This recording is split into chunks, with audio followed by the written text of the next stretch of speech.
This was sent to us by Tom McCann. It was posted on our Facebook group. It's a GFS body that's been reliced by Real Life Relics on reverb.com. These are pretty cool looking bodies. They're like a pink paisley. How do you know it's from GFS? Go to GFS and you can find it there. All right. Like in their clearance body section. I think they're like $68. Okay. I almost said 69, but I didn't want to deal with the jokes. But anyways, it looks very attractive in the reverb picture. It's like like I said, a pink paisley with a pink spray around the edge, and then what looks like a parchment pickguard on there with a nice looking bridge and an aged like output jack sort of deal for $229.99 plus $20 shipping. But like we said, they sell these bodies in new condition on Reverb, I mean on GFS, guitarfetish.com for $68 something. Mm-hmm. I've seen those on there. I get the GFS emails all the time for, when they have sales and whatnot. Do you think it's worth paying? What's the upcharge on this? $150? Somewhere like around there. Is it worth a $150 upcharge to have someone relic this and then throw, I'll say $50 of hardware at it? Not. So it's a $100 upcharge? I don't know if I'm, just missing something, but I feel like the relic job isn't. I'm not going to say it's a bad relic job if that's your deal, but I feel like it is underwhelming. Yeah, I mean it's kind of tasteful. It's just a little bit of chips and a little bit of roughness around the edges, from what I can tell from the pictures. But yeah, it's not like, wow, that looks really good. Like it's not like they went and like sprayed it with nitro and let it get like those freezer cracks and whatnot. Right, right. It just looks like someone attacked it with a set of keys or something like that. A chain or something. Yeah, a chain. Or they like drug this behind their bike for a hot minute. I was wondering how, aside from like looking at the thing going, oh, this looks just like the one off GFS. But in the listing, it does say that this is a Paulonia body, and Paulonia that's is their jam. That's GFS for sure. No, if you go to gfs.com, you can find this body exactly. Tom, the guy who sent us the ad, actually owns the Telecaster version of this body. So that's one of the reasons he spotted this. He's like, hey, I know that.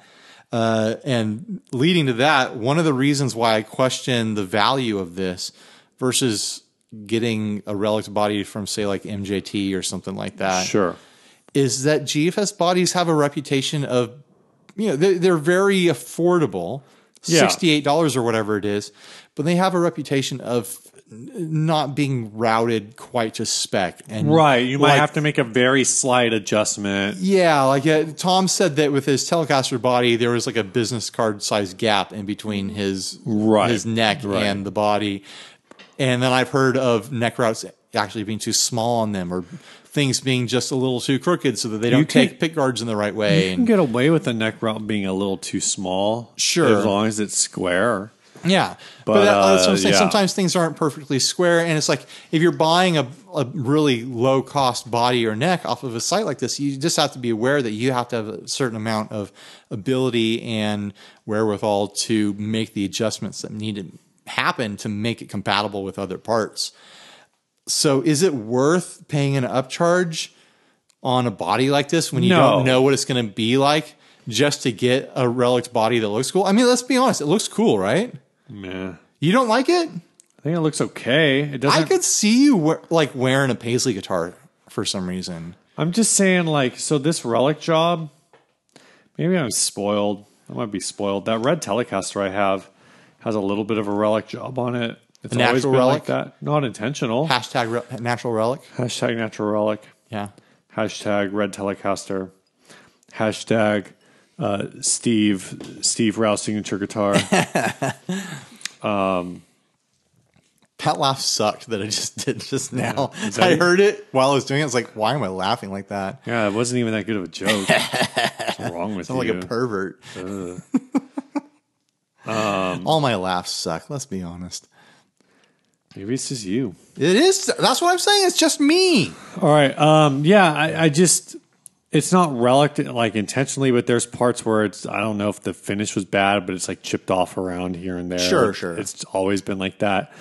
The pink Paisley thing is whatever. Like, I guess it looks cool.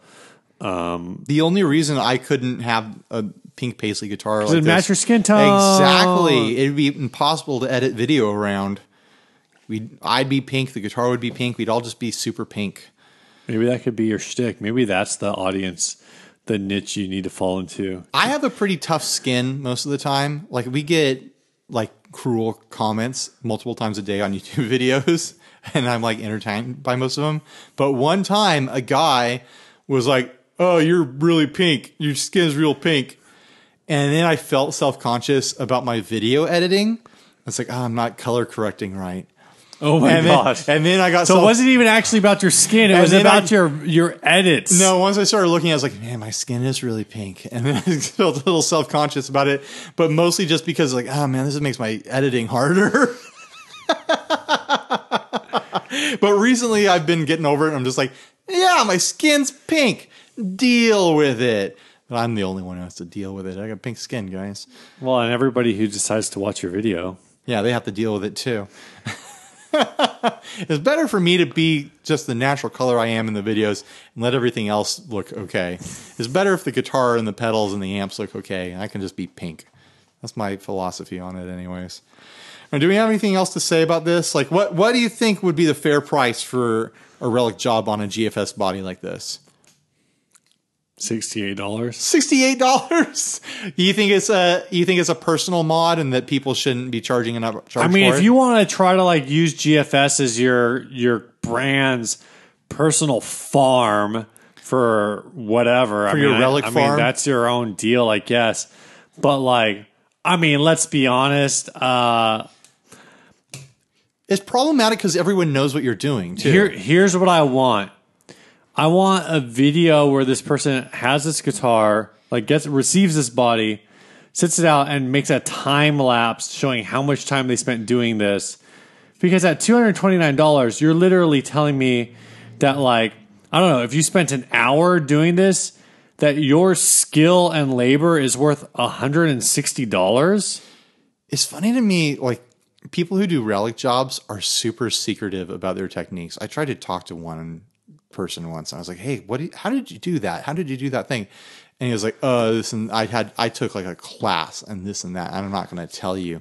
It's like, dude, come on. You probably like glued a piece of gravel to a popsicle stick and just tapped at the guitar for a while. Like, come on, dude.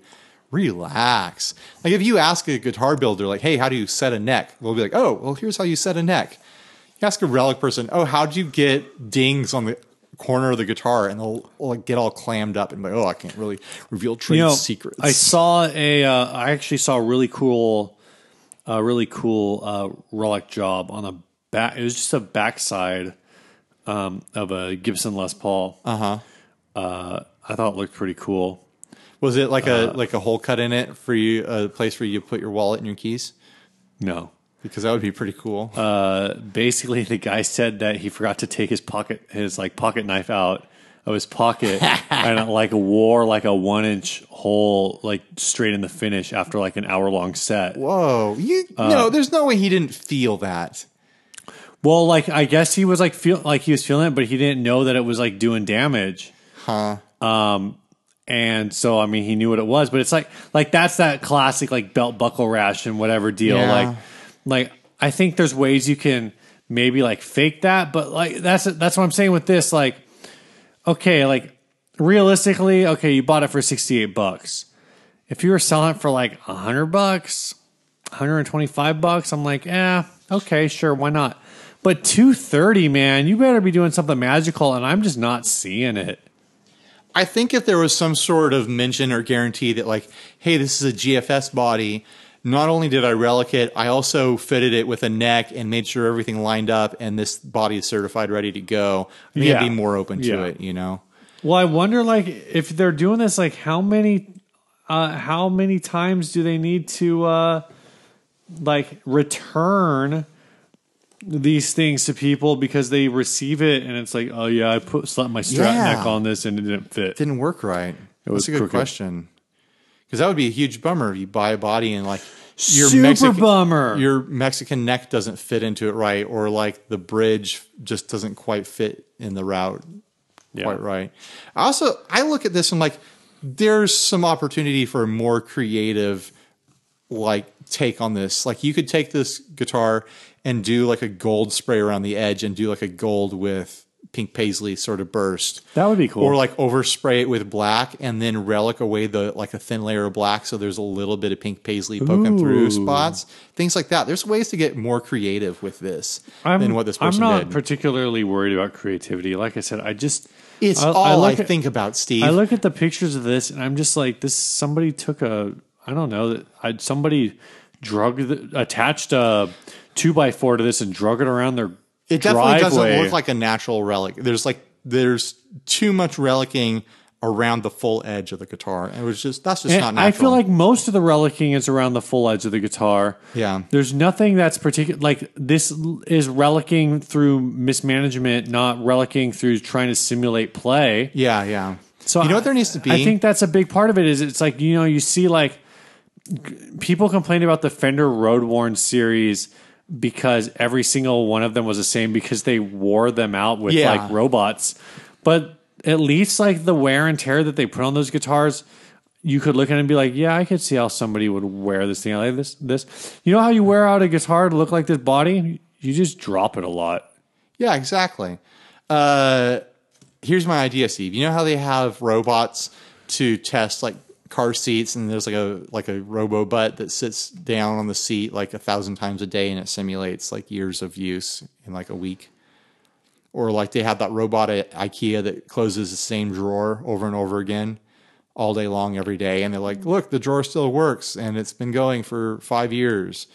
You know what I'm talking about? Like testing robots. Yes. They need to build a robot that just sits there and plays guitar and like moves around like a simulated stage, but does it over and over again all day long until you develop that nice natural relic. And maybe it's like wearing a shirt with like buttons on the sleeves or like a normal belt buckle, and just kind of just develops a natural relic over time, but it happens in a week instead of happening over decades, you know? Yeah. You know, Ryan, a robo relic.